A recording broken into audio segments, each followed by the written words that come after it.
নমস্কাৰ news 18ৰ digital লাইভত মই সৌৰভ গাৰ্গ পাকিস্তানৰ এটা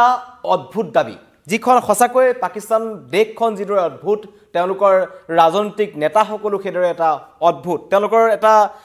আচৰিত দাবী ডোনাল্ড ট্ৰাম্পক 2026ৰ তেওঁলোকে শান্তি নোবেল বঁটা দিবলৈ এবাৰ পাকিস্তানে দাবী জনাইছে এই অদ্ভুত দাবীৰ পিছত এই হাস্যকৰ দাবীৰ পিছত এটা সমগ্ৰ বিশ্বই হাঁহিছে পাকিস্তানৰ ওপৰত কাৰণ যিজন ডোনাল্ড ট্ৰাম্পৰ কাৰণে এতিয়া তৃতীয় বিশ্বযুদ্ধৰ উপকৰণী মধ্যপ্ৰাচ্যৰ পৰা আৰম্ভ হৈছে সেইজন ডোনাল্ড ট্ৰাম্পকে পাকিস্তানে 2026ৰ কাৰণে শান্তি নোবেল বঁটা দিবলৈ আহ্বান জনাইছে তাৎপৰ্যপূৰ্ণ কথা হোৱাইট হাউছত দুদিন পূৰ্বে পাকিস্তানৰ সেনাপ্ৰধান ফিল্ড মাৰ্শ্বেল অসীম মুনিৰে ডোনাল্ড ট্ৰাম্পক সাক্ষাৎ কৰিছিল আৰু সাক্ষাতৰ সময়ত তেওঁলোকে কেইবাটাও কথাৰ ওপৰত আলোচনা কৰিছিল মূলতঃ ইৰাণ আৰু ইজৰাইলৰ যুদ্ধৰ ওপৰত আৰু ডোনাল্ড ট্ৰাম্পে আমেৰিকাই এটা কূটনৈতিক কৌশল তেওঁলোকৰ অত্যন্ত তেওঁলোকে জানি বুজি এইটো কাম কৰিছে কাৰণ ইৰাণক যদি আক্ৰমণ কৰিবলৈ হয় কাৰণ পাকিস্তানে আমেৰিকাই ইৰাণক আক্ৰমণ কৰাৰ যোজনা চলাইছে তেওঁলোকৰ দাবী যে ইৰাণৰ সৰ্বোচ্চ নেতা খোমেনিয়ে যদি আত্মসমৰ্পণ নকৰে নিচৰ্ত আত্মসমৰ্পণ নকৰে তেন্তে তেওঁক বিচাৰি উলিওৱা হ'ব তেওঁক হত্যা কৰা হ'ব আৰু আমেৰিকাই প্ৰত্যক্ষভাৱে ইতিমধ্যে ইজৰাইলে সেউজ সংকেত দিছে যাতে এই যুঁজখনত আহি আমেৰিকাই প্ৰত্যক্ষভাৱে তেওঁলোকে আক্ৰমণ কৰক ইৰাণৰ ওপৰত কিন্তু এতিয়ালৈকে 15 দিনৰ সময়সীমা ডোনাল্ড ট্ৰাম্পে ইৰাণক বান্ধি দিছে আৰু 15 দিনৰ পিছতে হয়তো আমেৰিকাই ইৰাণৰ ওপৰত আক্ৰমণ কৰিব প্ৰত্যক্ষভাৱে কিন্তু ক'ৰ পৰা আক্ৰমণ কৰিব তাৰ কাৰণে এখিনি লঞ্চ পেড হিচাপে পাকিস্তানক ব্যৱহাৰ কৰিবৰ কাৰণে ডোনাল্ড ট্ৰাম্পে এই কৌশল ৰচিছিল আৰু ডোনাল্ড ট্ৰাম্পৰ যিটো কৌশল তাত পাকিস্তানে মাত্ৰ কেইটামান সাহায্যৰ কাৰণে কাৰণ ইতিমধ্যে জানো যে সামৰিক সাহায্য আৰু আৰ্থিক সাহায্য প্ৰদান কৰিম বুলি ইতিমধ্যে ডোনাল্ড ট্ৰাম্পে যিজন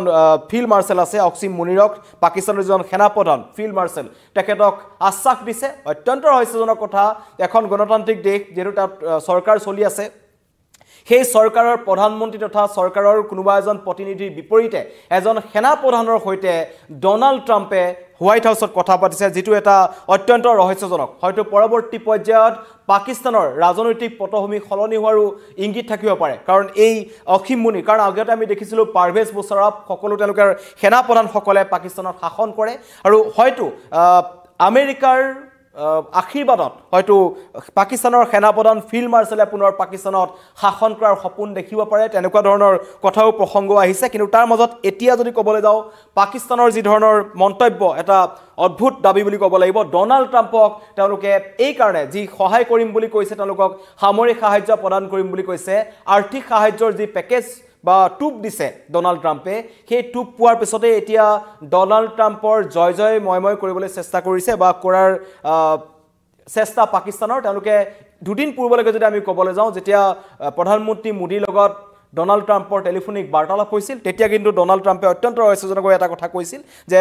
আমি সন্ত্ৰাসবাদৰ বিৰুদ্ধে আছো সন্ত্ৰাসবাদৰ পৃষ্ঠপোষক দেশসমূহক আমি সমৰ্থন নকৰো কিন্তু তাৰ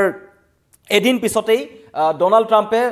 উলুটা খৰ মাৰি পাকিস্তানৰ সমৰ্থন কৰা দেখা গ'ল পাকিস্তানৰ যিজন ফিল্ড মাৰ্শ্বেল আছে অসীম মুনিৰক তেওঁ সন্মানীয় ব্যক্তি বুলি কৈছে এজন অত্যন্ত চিন্তাশীল ব্যক্তি বুলি কৈছে তেওঁৰ সৈতে যি আহাৰ গ্ৰহণ কৰি নিজকে সৌভাগ্যৱান বুলি মন্তব্য কৰিছে কাৰণ এতিয়া আমেৰিকাক প্ৰয়োজন আছে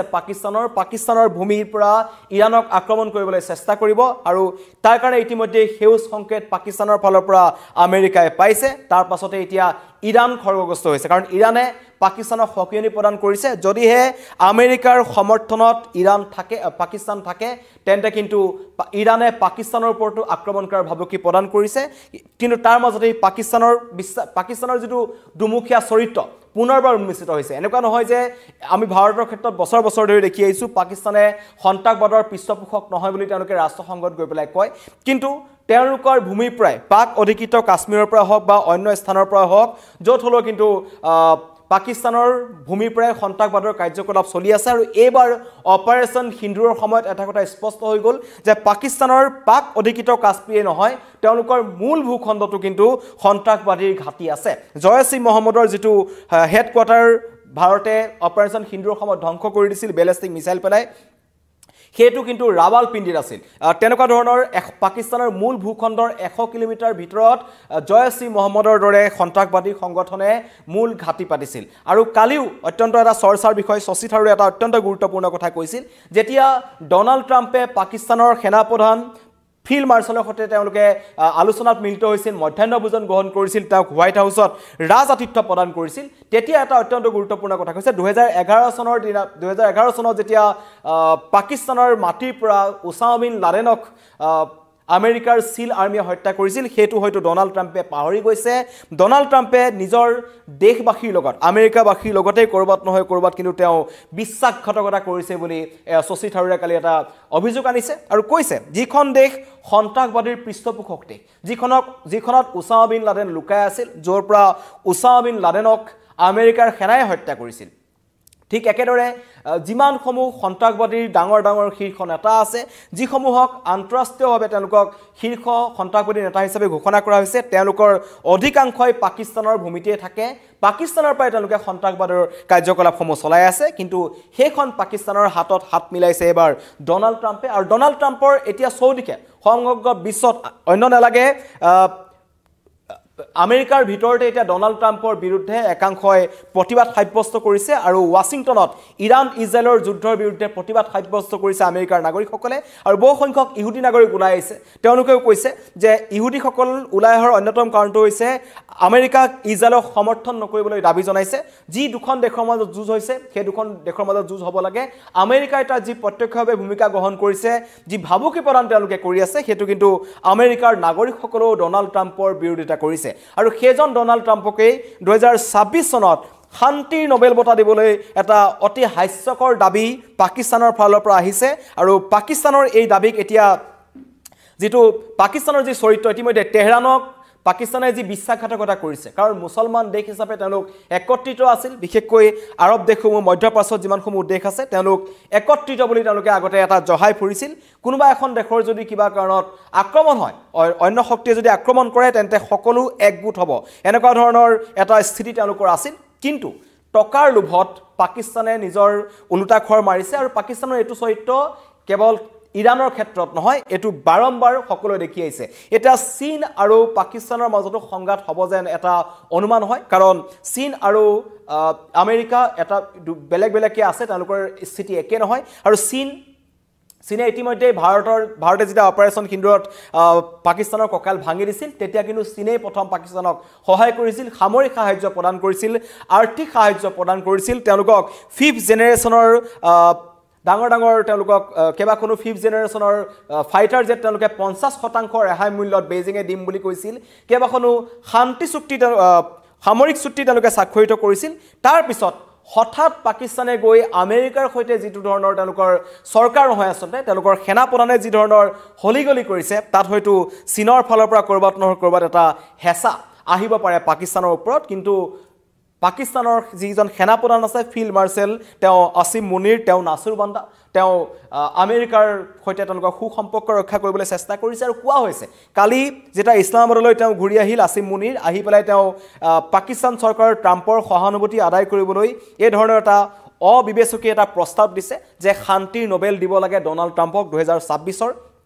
আৰু কোৱা হৈছে এটো পাকিস্তান চৰকাৰৰ এটা বিশেষ অভিপ্ৰায় আছে ইয়াৰ অন্তৰালত হেতু কথা এটা কোৱা হৈছে যে অনাগত দিনত হয়তো পাকিস্তানত যদি কিবা কাৰণত কাৰণ পাকিস্তানৰ শাসন ব্যৱস্থাটো সলনি হৈ থাকে এতিয়া যি চৰকাৰ চলি আছে হয়তো চৰকাৰ হঠাৎ ভাঙি যাব পাৰে আৰু তেতিয়া যদি কিবা কাৰণত এই পাকিস্তানৰ সেনা বাহিনীয়ে পাকিস্তানক নিজৰ দখলত লয় শাসন ব্যৱস্থা নিজৰ হাতত লয় তেতিয়া আমেৰিকাৰ দৰে শক্তিধৰ দেশৰ তেওঁলোকৰ প্ৰয়োজন আছে আৰু সেই অভিপ্ৰায় লৈ পেলাই ইতিমধ্যে পাকিস্তানৰ এই অদ্ভুত দাবী কৰিছে আৰু ইতিমধ্যে প্ৰধানমন্ত্ৰীৰ পৰিৱৰ্তে পাকিস্তানৰ প্ৰধানমন্ত্ৰীৰ পৰিৱৰ্তে সেনা প্ৰধান আসিম মুনিৰকে পাকিস্তানৰ মূল হৰ্তাকৰ্তা বুলি ডনাল্ড ট্ৰাম্পে মন্তব্য কৰিছে কাৰণ হোৱাইট হাউচত বহি তেওঁ সতে ভোজন গ্ৰহণ কৰিছে ভোজন গ্ৰহণ কৰাৰ পিছত তেওঁ এজন অত্যন্ত এক্টিভ মানুহ বুলি প্ৰশংসা কৰিছিল ডনাল্ড ট্ৰাম্পে আৰু তাৰ পাছতেই ডনাল্ড ট্ৰাম্পক এতিয়া তাৰ বিপৰীতে তেওঁলোকে কি দিব আৰু সেয়া এটা অন্যতম কাৰণ হৈছে এটা অবিবেচকী প্ৰস্তাৱ দিছে মুনিৰে কৈছে শান্তিৰ নোবেল বঁটা দিব লাগে পাকিস্তান চৰকাৰকো হেঁচা প্ৰদান কৰা হৈছে ইয়াৰ মন্তব্য দিবলৈ আৰু পাকিস্তান চৰকাৰৰ উপায়ন্তৰ হৈ কালি ইছলামাবাদৰ পৰা এই কথা কৈছে যে ডনাল্ড ট্ৰাম্পক 2026 শান্তি নোবেল দিব লাগে কিন্তু ডনাল্ড ট্ৰাম্পৰ কাৰণে আসলতে যদি কথাটো ক'বলৈ যাওঁ আপোনালোকে সকলোৱে দেখি আছে ডনাল্ড ট্ৰাম্পে হৈছে মধ্যপ্ৰাচ্যত যুঁজ লগোৱা এইটো সময়ত অন্যতম এজন ব্যক্তি ইজৰাইলক